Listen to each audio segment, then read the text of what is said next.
cyadukoranije hano gikuru bakumviriza wateguye urubanza rw'itariki 25 ku Noel aho neza ko hari igitaramo kidasanzwe kizohuza T1 Lino G cyo kimena Olegue.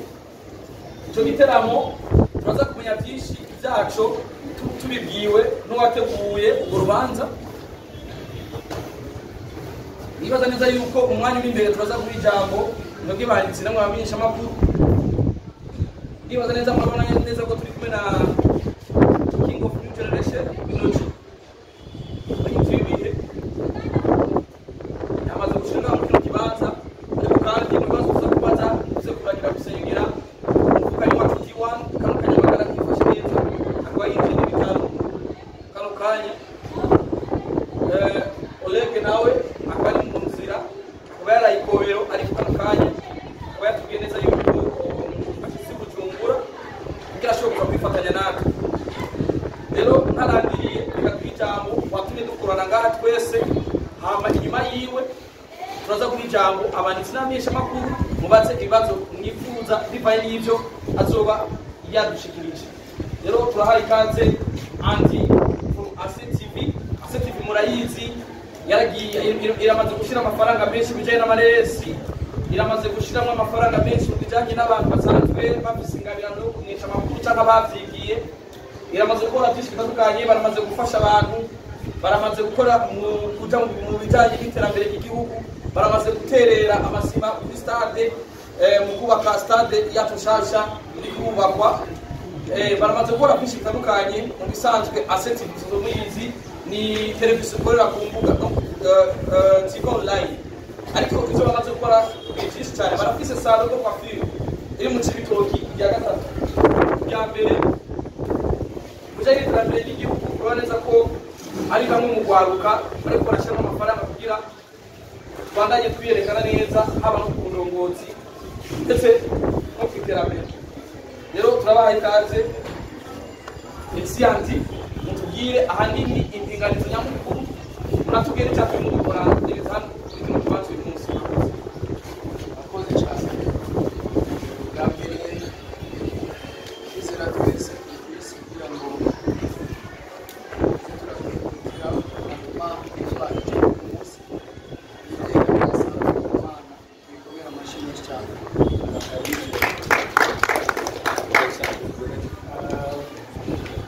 mashara rege Imana cyangwa ni make ku Mana yereza amashimisha cyane Imana.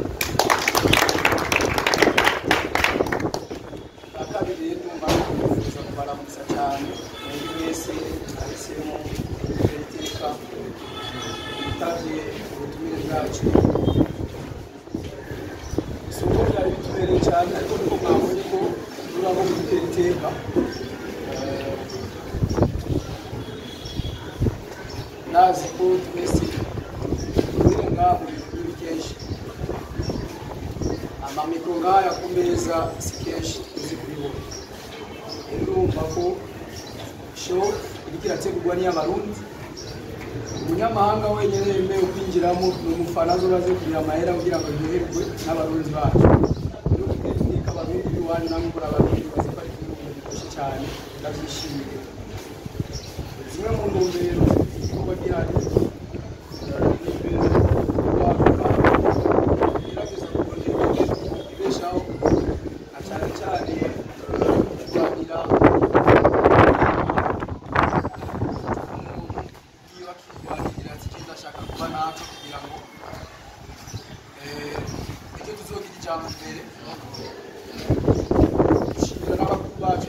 imbere yacu ari mu batweretse inzira nziza kuri aho bageze natwe tuzobagera.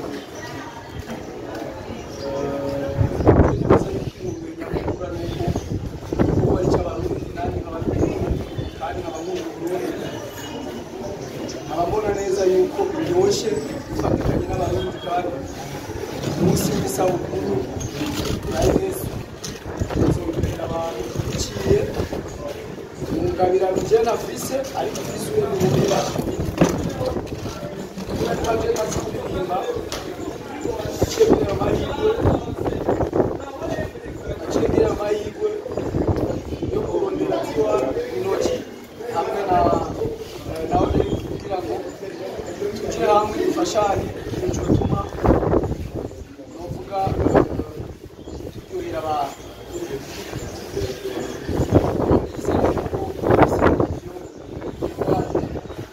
kurikiwe ni cyiza kandi cyane arashobora kwibaza ati kubera igenda ngaha kubera ko nabonye yuko ari byiza kandi nuko Imana yaduhaye ubushobozi butoya bwo gushobora gutegura icyo kintu. Nibaza yuko turi ngaha kugira ngo twishyure ibibazo birabo umuririmbyi araza kubyishyura, ibindi abantu aza kubyishyura, ariko nizere ko tutoza kubaza ibirafata iwanyu igihe adahari n'uko bari bavuye arashyizwe n'amagara kandi gusenyera igira akamaro. Murakoze cyane. Murakoze cyane. Nibaze neza yuko abamenyeshamakuru bafite ubunyene twakoze akeza, twabonye koresha nabonye inshuti, nabonye Starboy, amamikro nibaza nuko twumvise igitaramo kidasanzwe. Igitaramo kizoba itariki 25. Igitaramo kizobera ahanyene kuri Nueva Vista.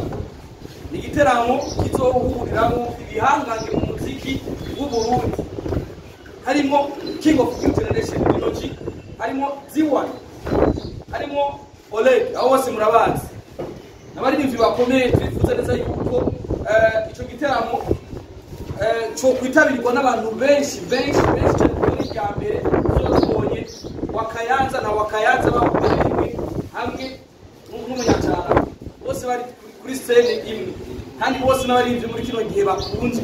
Urumva icyo gitaramo kizoba gifise akanovera akabirya n'akabino. Rero ndifuza yuko abamenyeshamakuru tuza kubaza ibibazo bijanye n'igitaramo, nimba aho bari n'ibindi bibazo biraba aba bicaye ngaha mu bibaze atabwoba atakwibanira, kuko ubona ko deja ko ibintu binze biragaragara cyewe ntabyo amashopize bibambu. Wowe ufise ikibazo umurasa Lino G ikibazo bazaranye, ariko bijanye n'iterambere ry'umuririmbyi cyangwa bijanye n'iterambere ry'abateguye kino giteramo. Ikibazo cya mbere reka duhe umwanya Malove Starboy n'abandi na kapiteni wa gatatu byo turakurikirana uko nyine. Murakoze.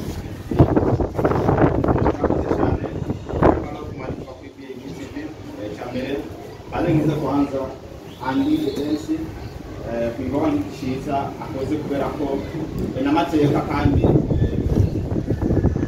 umwana w'igihugu ashirondera ndetse umunezero w'ababariri uvuye mu kuzi kumenya nshimire abaririmbyi bose bari ngaha kuri kava cyangwa bashimye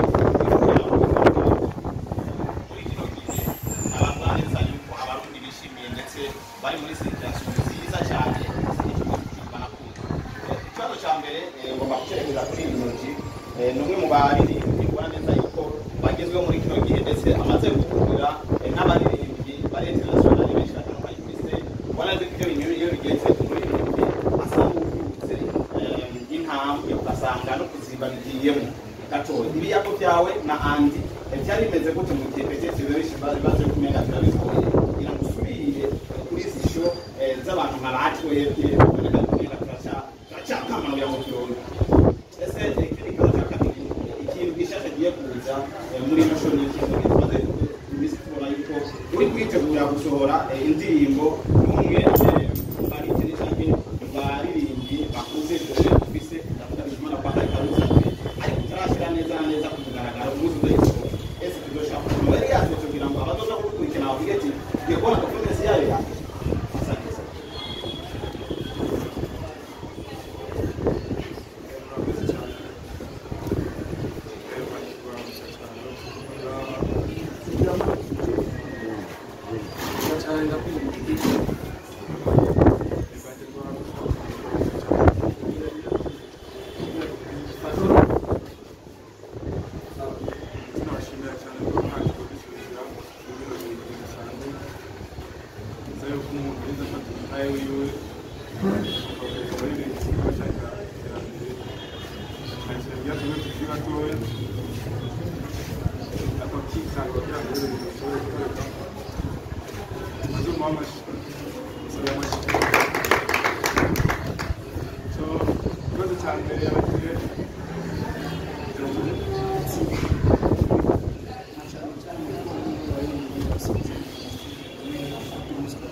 twasaba bitandukanye igikorwa cyose kiranga aparisifamo yiwe yari kunze managere ntiyari isigura ko mu gihe by'indwara nabyo urabizi biza mu mwanya wabyo mu managere yaguca aza mu gihe ataraye ikindi kirabatirikana ni Lino G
ariko kira barakoze kandi barafise amahitsi Lino G cyari kigariko arakora zahita ariko arakora ize zimufashe no kumuziki we akubwira azindi besheho biciye mu kazi kawe kurakora mu kazi kandi neza cyane iyo rero ko muri leta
nk'uko abandi bamushimiye ariko ikibazo ndamubaza ni kimwe ko urafye baravuga twari akiri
twari tuzi umuririmbyi agiye na Wema Entertainment inyuma yo kubona Lino G muri Wema Entertainment yani twasuye kubona vibe iwe muri Wema Entertainment akabazo naka mbega Lino G niwe yoba yaje gusubirira yani muri Wema Entertainment mbega ubucuti bwa Lino G na yani bakwifashe gute ni MC Ivan mutima w'Uburundi kuva kuri Sabaut Media TV asante sana.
kandi nuko mocha baratwemerera itranteto ya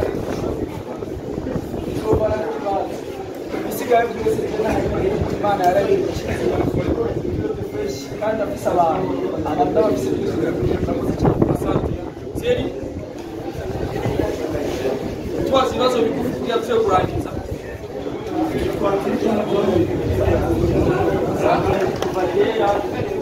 cyane urumva kuba yateye imbere ibyiza n'imba nateye imbere kuko ni umugeni nanjye ikibazo cya mbere cyakubaza igiteramo kidukangura isaha 9 ntabwo tuzokoresha hamwe aho barundi ugasanga tugurisha 9 batangiye gutangura igiteramo kugurisha amatike bizotangura ryari mbega byoba byaratanguye cyane ni ibintu bizotangura nyine wowe bizotangura igihe kugira abantu bamenye neza isaba doza gutangura kuguramo amatike igiteramo tumenyera igiteramo ari bitangura tuvugishije ukuri neza neza igiteramo yezina dutangura ryari hama ikibazo kuri Lino G bamubwiye ko shitangura kitangura tetete bisede twagize bisode ariko kwera twezera amatsika z'abantu kugira ngo twezite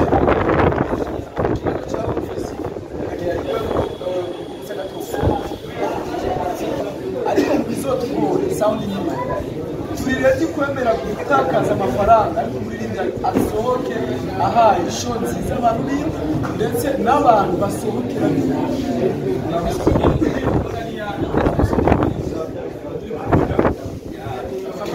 indirimbo yo gutangurira ko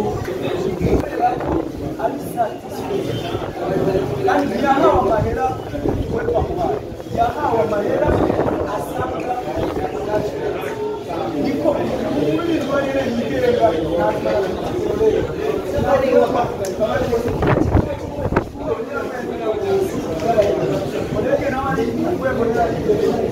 ariko nabumva yuko yasinye kontra komo akisijasaba ndabasaba akifa kimwe muri cyo n'amategeko arakaze